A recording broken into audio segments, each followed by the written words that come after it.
Poland's foreign ministry said Monday that it strongly condemns racist, anti-Semitic and xenophobic ideas, but insisted that a large weekend march by nationalists in Warsaw was largely an expression of patriotic feeling.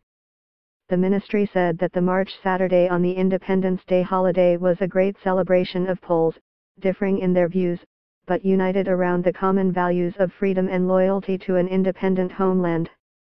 The event was organized by groups that trace their roots to radical nationalist pre-World War II anti-Semitic groups. About 60,000 people, including families, took part. But there were also young men carrying banners with messages including White Europe of Brotherly Nations.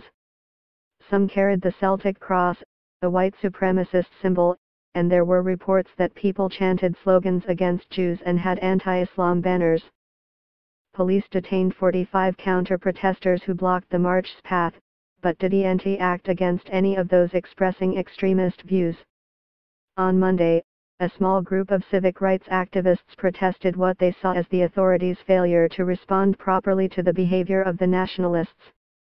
In a rally in front of City Hall they chanted "Warsaw free from fascism." One man held a banner saying, "Poland, wake up.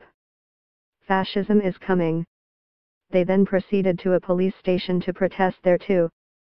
Israeli Foreign Ministry spokesperson Emmanuel Nosson called the event a dangerous march of extreme and racist elements. "We hope that Polish authorities will act against the organizers," Nosson said in a statement. "History teaches us that expressions of racist hate must be dealt with swiftly and decisively." The Polish Foreign Ministry said it wasn't justifiable to define the march based on some incidental elements. Underlining its opposition to extremism, the ministry recalled that it had opposed a visit to Poland by Richard Spencer, the leading American white nationalist. Spencer was originally set to attend a conference in Warsaw a day before the march, but he was taken off the schedule after the ministry said it didn't want him in the country. The American Jewish Committee, a global Jewish advocacy organization, also urged the government to act. It cited reports that masked participants had chanted Sieg Heil and Ku Klux Klan as well as Pure Poland, White Poland and Clean Blood, Lucid Mind.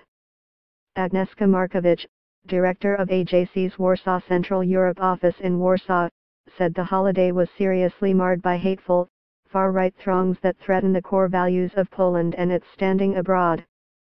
The apparent tolerance shown for these purveyors of hate, and, let's be clear, that's exactly what they are by some Polish government officials, is particularly troubling, Markowicz said. Johnny Daniels, head of the Jewish organization From the Depths, which has worked closely with the right-wing government in Poland and is seen as sympathetic to it, expressed his shock at events and asked prosecutors in Warsaw to investigate whether criminal acts of racism had been committed. Each one of these individuals would have been filmed by media and city monitoring, Daniels said.